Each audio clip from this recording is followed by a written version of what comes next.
တတမီမီတို့အားလုံးပဲမင်္ဂလာပါပုံမြင်လေးတွေဖတ်ပြပေးသွားမယ်ဦးနိုပါရဲ့ Magic Story ဘောက်ကနေပြီးတော့ကြိုဆိုလေးရပါတယ်ကလေးတို့ရေ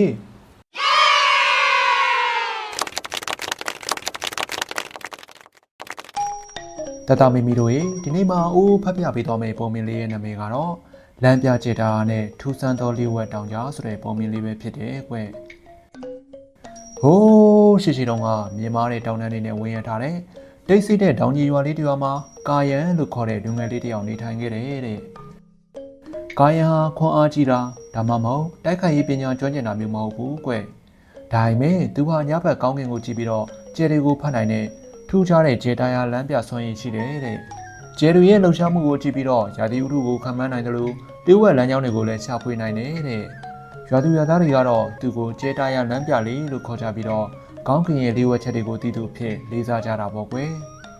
ဒါအပြင်ကာယံရဲ့အဖိုးဖြစ်သူကလည်းကျေတာယာလမ်းပြတူဖြစ်ခဲ့ဘူးတဲ့။သူ့ရဲ့အဖိုးကကာယံကိုကောင်းကင်ရဲ့ပညာရက်တွေပြင်စိတ်ရှိမှုစိတ်ဓာတ်ခွန်အားနဲ့ဘယ်အချိန်မှမဆိုတည်ငြိမ်မှုသင်ကြားပေးခဲ့တာပေါ့။ကာယံဟာအဖိုးရဲ့စကားတွေကိုအမြဲတမ်းမှတ်သားထားပြီးတော့လိုက်နာခဲ့တာပေါ့ကလေးတို့ရေ။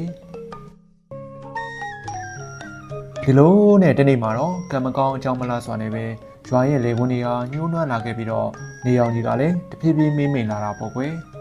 စိုက်ပျိုးထားတဲ့အပင်တွေကလည်းမကြီးထွားနိုင်တော့ဘဲနဲ့ရွာသူရွာသားတွေကစိတ်တက်ကြလာကြတာပေါ့။ညဘက်မှာဆိုရင်လေကောင်းကင်မှာကျယ်တွေကမိန်ဖြော်နေပြီးတော့ရွာကိုထိန်းချုပ်ထားတဲ့မှောင်မိုက်တဲ့အရေးတစ်ခုကလွှမ်းခြုံနေတယ်လို့ဖြစ်နေကြတာပေါ့။အဖိုးတွေနဲ့အဖွားတွေကတော့ဒါဟာရွာကိုကာဝယ်ပေးထားတဲ့ရွှေလင်းနိုင်ရဲ့စွမ်းရည်တွေကုန်ခန်းနေလို့ဖြစ်ရတာလို့ပြောကြတာပေါ့။အဲ့ဒီရွှေလင်းနိုင်ဟာတောင်တန်းတွေရဲ့အလဲဘိုးမှာရှိတဲ့လီယိုဝက်တောင်ကြားထဲမှာရှိပြီးနှစ်ပေါင်းများစွာကလေးကရွာကိုအလင်းရောင်နဲ့ကာယဝပြုံးမှုကိုပေးစွမ်းခဲ့တာဖြစ်တယ်တဲ့။ကာယဟာရွာရဲ့အခြေအနေကိုကြည့်ပြီးတော့စိတ်မကောင်းဖြစ်နေခဲ့တာပေါ့။သူဟာသူ့ရဲ့အဖိုးစီကိုတောင်းပြီးတော့အကြံဉာဏ်တောင်းခံခဲ့တာပေါ့။အဲ့ဒီခါသူ့ရဲ့အဖိုးကကာယံကိုတည်ငြိမ်စွာကြည့်လိုက်ပြီးတော့ပြောလိုက်တာပေါ့။ဒီမဲသားလေးကာယံအခုအချိန်မှာရွှေလင်းနိုင်ရဲ့စွမ်းရည်တွေကကုန်ခန်းနေပြီကွ။အဲ့ဒီတိုင်ကိုပြန်လဲအသက်သွင်းဖို့ဆိုရင်ကဒါကလီဝက်တောင်ကြားစီကိုသွားရလိမ့်မယ်။အဲ့ဒီလမ်းကတော့အနေတွေနဲ့ပြည့်နှက်နေတာပေါ့ကွယ်။မောင်မိုက်နေတဲ့တောနက်ကြီးတွေအေးဆက်တဲ့ရေခဲတောင်တွေပြီးတော့စိတ်ကိုလှည့်စားနိုင်တဲ့မြူကိုးတွေလည်းရှိလိမ့်မယ်ကွ။ဒါပေမဲ့တားရဲ့စိတ်သက်ခွန်အားနဲ့ဉာဏ်ပညာကိုယုံကြည်ပါလို့ပြောလိုက်တာပေါ့။ပြီးတော့ဖိုးကကာယံကိုရှေးဟောင်းမြေပုံတစ်ခုပေးလိုက်ပါတယ်။အဲ့ဒီမြေပုံကတော့လီဝက်တောင်ကြားစီသွားရလမ်းကြောင်းကိုဖော်ပြထားပေမဲ့လီဝက်စလုံးတွေနဲ့ဘေးလေးတွေအများပြားပါဝင်နေတာပေါ့။ကာယံဟာအဖိုးရဲ့စကားကိုနားထောင်ပြီးတော့ခီးထွက်ဖို့ဆုံးဖြတ်လိုက်တာပေါ့ကွယ်။သူ့ရဲ့ကြောပွေထဲမှာစားစရာရေတန်းနဲ့အဖိုးပေးထားတဲ့မြေပုံကိုကြည့်ပြီးတော့ခီးစတင်ခဲ့တာပေါ့။ဒီလိုနဲ့ပထမဆုံးသူဖျက်ကျော်ခဲ့ရတာကတော့မောင်မိုက်သောမော်တစ်တော်ပဲဖြစ်တယ်တဲ့။အဲ့ဒီတစ်တော်ထဲမှာတစ်ပင်တွေကအလွန်ကြီးမားပြီးတော့နေအောင်ကြီးကလည်းထိုးပေါက်မော်နိုင်တာကြောင့်နေခင်းဘက်မှာတောင်းမှပဲအလွန်မောင်မိုက်နေတယ်တဲ့။ပြီးတော့ဒီတစ်တော်ထဲမှာလှည့်စားတတ်တဲ့နတ်ဆိုးတွေနေထိုင်တယ်လို့လည်းဒဏ္ဍာရီတွေအရသိရတယ်တဲ့။သူတို့ဟာခီးသွားတွေကိုအတန်တွေနဲ့ရုပ်ပုံရောင်တွေနဲ့လှည့်စားပြီးတော့လမ်းပြောင်းအောင်လုပ်တတ်ကြတယ်တဲ့။ကာယံလေးဟာတစ်တော်လေးကိုဝင်ရောက်လိုက်တာနဲ့အေးဆက်ဆက်လေးတိုက်ခတ်မှုနဲ့ထူးဆန်းတဲ့တီးတိုးစံတွေကိုကြားလိုက်ရတာပေါ့။တခါတည်းသူ့ရဲ့မိသားစုဝင်တွေရဲ့အတန်တွေသူ့ရဲ့တငယ်ချင်းတွေရဲ့အတန်တွေကိုကြားနေရတာပေါ့။ဒီအတန်တွေဟာသူ့ကိုလှည့်စားပြီးတော့လမ်းမောင်းကိုဆွဲခေါ်နေကြတာပေါ့ကလေးတွေ။ဒါပေမဲ့ကာယံဟာသူ့အဖိုးရဲ့စကားကိုသတိရပြီးတော့သူ့ရဲ့စိတ်ဓာတ်ကိုတည်ငြိမ်အောင်ထိန်းထားခဲ့တာပေါ့။သူကမှတ်ဉာဏ်ကောင်းတဲ့သူမို့တစ်ပင်တွေရဲ့အမှတ်သားတွေကြောက်တုံးတွေရဲ့ပုံစံတွေကိုမှတ်သားထားပြီးတော့မှန်ကန်တဲ့လမ်းကြောင်းကိုဆက်လျှောက်လမ်းခဲ့တာပေါ့ကလေးတွေ။ဒီလိုလျှောက်လာရင်လည်းပဲသူကရုတ်တရက်သူ့ရဲ့ရှိမှာကြီးမားတဲ့မြေတွန်းတဲ့ကြီးတစ်ခုကိုတွေ့လိုက်ရတာပေါ့။အဲ့ဒီမြေတွန်းတွေကနေပြီးတော့မောင်မိုက်တဲ့အငွေတွေထွက်နေပြီးတော့ကြောက်မက်ဖွယ်အတန်တွေကလည်းကြားနေရတယ်တဲ့။အဲ့ဒီမြေတွန်းတဲ့ကြီးကတော့နတ်ဆိုးတွေဖန်တီးထားတဲ့ထောင်ချောက်တစ်ခုဖြစ်တယ်ကလေးတို့ရဲ့အဲ့ဒီချိန်မှာကာယံဟာမြေပုံကိုစစ်ဆေးကြည့်ပြီးတော့ဒီမြေတွန်းကိုရှောင်ရှားဖို့လျှို့ဝှက်လမ်းကြောင်းတစ်ခုရှိနေတာကိုတွေ့လိုက်ရတယ်တဲ့ဒါပေမဲ့ဒီလမ်းကြောင်းကအလွန်ကျဉ်းမြောင်းပြီးတော့မမြင်သာအောင်ဖုံးကွယ်ထားတယ်တဲ့ကာယံဟာသူ့ရဲ့ကျေတာယာလမ်းပြဆွမ်းရည်ကိုအသုံးပြုပြီးတော့ကျေတာယာတွေရဲ့အနေအထားကိုကြည့်ကမှန်ကန်တဲ့လမ်းကြောင်းကိုရှာဖွေနိုင်ခဲ့တယ်တဲ့ဒီလိုနဲ့ကာယံလေးဟာမြေတွန်းတဲ့ကြီးကိုကျော်လာနိုင်ခဲ့ပြီးတော့တစ်တော်တွေကနေလွတ်မြောက်ခဲ့တာပေါ့ကွယ်တစ်တော်တွေကိုကြော်ဖြတ်ပြီးတဲ့နောက်မှာတော့ကာယံလေးဟာအေးခဲနေတဲ့ရေခဲတောင်တန်းကြီးတွေစီကိုရောက်ရှိခဲ့တာပေါ့ဒီတောင်တန်းတွေဟာအလွန်မြင့်မားပြီးတော့ထိပ်ဖျားတွေကလည်းကောင်းကင်ကိုထိုးဖောက်နေသလိုပါပဲတောင်ပေါ်မှာလည်းအမြဲတမ်းလေပြင်းမုန်တိုင်းတွေတိုက်ခတ်နေပြီးတော့နေတွေကလည်းအဆက်မပြတ်ကျနေတယ်တဲ့ ဒီတောင်တန်းတွေဟာနှင်းဘလူးကြီးတွေနေထိုင်ရာအရက်လို့ဒဏ္ဍာရီတွေအရသိရတယ်တဲ့အဲ့ဒီဘလူးကြီးတွေဟာတောင်ပေါ်တက်လာတဲ့သူတွေတိုင်းကိုမုန်တိုင်းတွေရေခဲကြောက်တုံးတွေနဲ့ပြစ်ခတ်ပြီးတော့တိုက်ခိုက်တတ်ကြတာပေါ့အတော်လေးကိုကြောက်စရာကောင်းတာပေါ့ကလေးတို့ဆိုရင်ရောဆက်တက်ဖို့စဉ်းစားအောင်ပါလားကလေးတို့ရဲ့ဒါပေမဲ့ကာယံဟာဆက်တက်ဖို့ကြိုးစားခဲ့တယ်ကလေးတို့ရဲ့ကာယံလေးဟာတောင်ပေါ်တက်ဖို့ကြိုးစားလိုက်တိုင်းမှာလေပင်မုန်တိုင်းတွေနဲ့ရင်ဆိုင်ခဲ့ရတယ်တဲ့သူ့ရဲ့ခန္ဓာကိုယ်ဟာအေးခဲလာပြီးတော့လှုပ်ရှားဖို့တောင်ခက်ခဲလာခဲ့တာပေါ့အဲ့ဒီချိန်မှာပဲနေမလူကြီးတွေကသူ့ကိုရေခဲကြောက်တုံးကြီးတွေနဲ့စတင်ပစ်ခတ်တိုက်ခိုက်တော့တာပေါ့အဲ့ဒီချိန်မှာကာယံဟာသူ့ရဲ့ခွန်အားနဲ့မဆိုင်မနဲ့ဉာဏ်ပညာကိုအသုံးပြုဖို့ဆုံးဖြတ်လိုက်တာပေါ့ကလေးတို့ရေ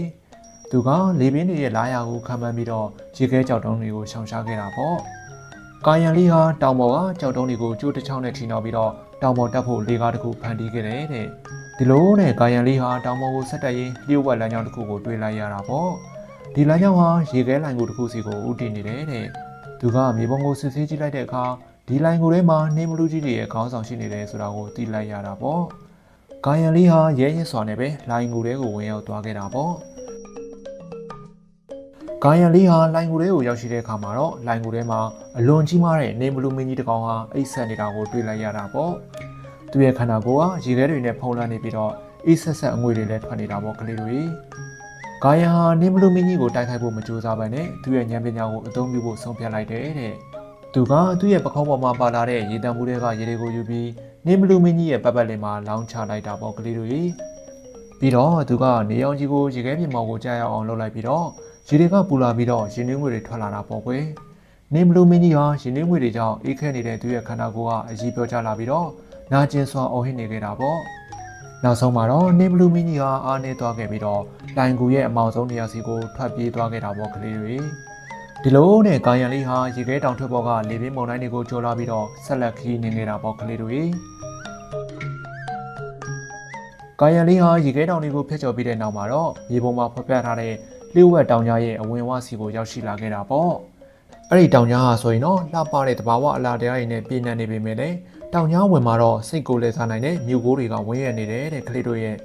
့ဒီမြို့ကိုးတွေရဲ့ကြားကိုဝင်ရောက်မိသူတိုင်းဟာလမ်းပြောက်ပြီးတော့သူတို့ရဲ့စိတ်အာရုံတွေကလှည့်စားခံရတယ်လို့လဲဒဏ္ဍာရီတွေရသိရတယ်တဲ့ကလေးတို့ရဲ့